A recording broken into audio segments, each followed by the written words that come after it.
Olá, meu irmão, olá, minha irmã. Mais uma vez estamos aqui para falar da palavra de Deus. Quero voltar a falar do assunto que está em Mateus 14:52, que diz assim: Jesus questionando com as pessoas que estavam em volta dele. E ele disse-lhes: por isso, todo escriba instruído no reino dos céus é semelhante a um pai de família que tira do seu tesouro coisas novas e coisas velhas. Interessante, né?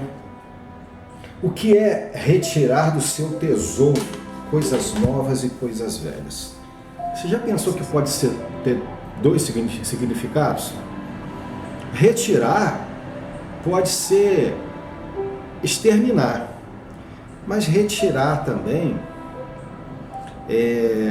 pode ser também se aproveitar, vou verificar o que tem nesse tesouro. Onde está o teu tesouro? A Bíblia fala que onde está o coração do homem, ali está o tesouro dele.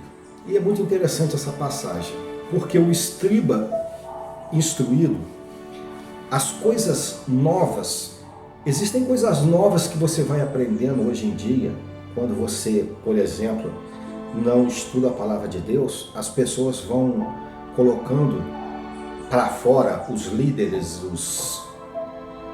enfim, as pessoas que apregou o reino de Deus, às vezes não o fazem da forma como a Bíblia fala. E vão o quê? Vão tendo as próprias interpretações e vão colocando aquilo no coração das pessoas.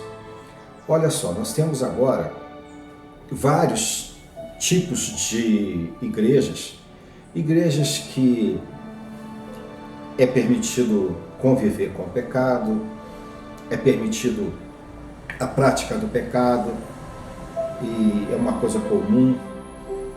Pasmem que às vezes a gente vê líderes religiosos que apregou o Evangelho. Porque não são só pastores, existem outras ramificações que apregou o Evangelho de Cristo, que também disseminam pseudos-verdades. Falar mentira é pecado? É pecado. Mas se essa mentira for para você conseguir uma coisa boa, ela é pecado? Ela é pecado. Porque senão nós entraríamos na teoria. Esse filósofo do comunismo, ele fala que os fins justificam os meios. Então, por exemplo, vou dar um comparativo. Se eu, para poder ajudar uma família pobre, eu vou na casa de alguém que tem dinheiro e furto alguma coisa e vendo e dou dinheiro para a pessoa que está necessitada, os fins justificaram os meios. Você acha que isso dá certo? Não, né? Há pastores que extrapolam nesse sentido. Por exemplo, o Adalto, o presbítero Adalto, eu não concordo com certas práticas que nós vemos em alguns tempos. Por exemplo, quando o louvor, o sujeito escolhe o louvor porque a igreja gosta do louvor ou porque os irmãos se sentem bem cantando esse louvor, ou porque este louvor, ele mexe com as pessoas e faz com que o psique fique modificado e crie um ambiente adequado para que as pessoas manifestem certas emoções. Você sabe muito bem o que eu estou falando. Não que não possam ser entoados esses louvores, mas você não pode escolher o louvor com essa finalidade. Por quê? Porque você está usando o meio errado. O louvor, o nome já diz, louvor. É para quê? Para louvar. Todo culto é reunião, mas nem toda reunião é culto. Não é verdade? Porque existem cultos que, na verdade, não estão cultuando ninguém.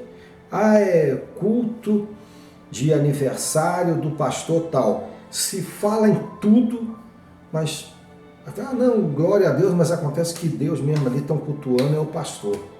Estão cultuando o irmão tal, a irmã tal, o irmão doutor tal, a irmã doutora tal. E o culto, ele é para cultuar Deus. Naturalmente, há momentos para tudo no culto, né? A própria palavra fala, há momentos de sorrir, de chorar, de falar, de ficar calado. No culto também é assim. No culto, o nosso culto é racional. Há momentos que vai ser o momento de louvar a Deus, o momento ofertório, o momento de trazer uma mensagem para edificação ou para exortação, de acordo com o que Deus assim determinar. Mas há igrejas que só falam em vitória, só vitória, só vitória. Mas a vida do cristão é só vitória? Me desculpe, mas a vida do cristão ela tem altos e baixos. E nem sempre, porque o que é a vitória? A vitória, meu irmão, minha irmã, não é às vezes você aparentar para os outros que você que você conseguiu determinada coisa, que tudo deu certo na tua vida. Tem coisas que não dá certo na tua vida. A Bíblia fala que tudo acontece para o bem do que ama ao Senhor, em conjunto. Não tem coisas ruins que já aconteceram na tua vida que você fala assim, rapaz, foi bom ter acontecido isso na minha vida. No momento foi um momento ruim, mas hoje eu vejo que Deus abençoou. Mas isso, naquele momento, é a vitória? A vitória, então, ela não tem aquele aspecto de deu tudo certo. Às vezes a coisa dá errado e a vitória também.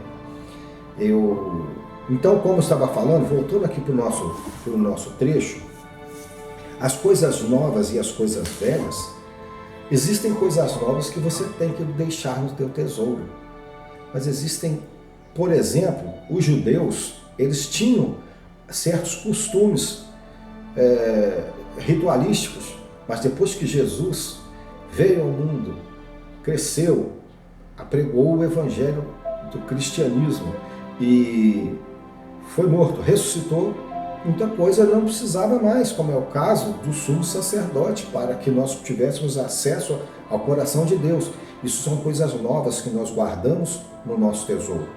Mas, de uma forma denotativa, nós podemos tirar essas coisas novas do nosso tesouro para apregoar.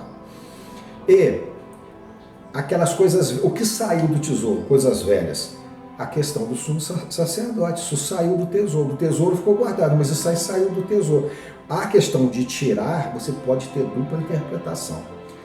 Você pode tirar aquilo que já não vai mais fazer sentido, você pode até conhecer, mas não vai mais fazer sentido você guardar. E eu não quero adentrar em determinados viés, porque o nosso objetivo aqui não é confrontar irmãos em Cristo, com interpretações dogmáticas de determinadas instituições, ou melhor, denominações, mas existem coisas que nós não temos que ter guardado no nosso coração. E existem coisas que nós devemos guardar, como é o caso, por exemplo, de saber que nós somos salvos pela graça, porque nós não prestamos, nós não merecemos nada de ninguém.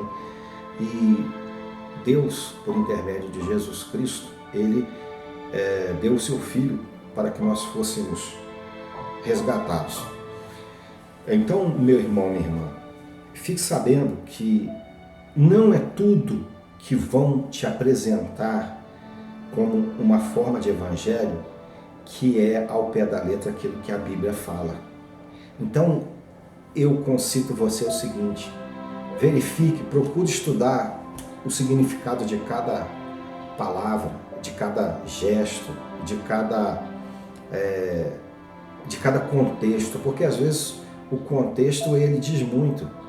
Olha, você já deve ter ouvido falar, e eu já errei nesse sentido, que tudo posso naquele que me fortalece. Paulo escreve uma carta e diz assim, ó, eu já passei necessidade, já passei fome, já tive fartura, já fiquei livre, já fiquei preso, mas tudo posso naquele que me fortalece. Então o sentido é esse.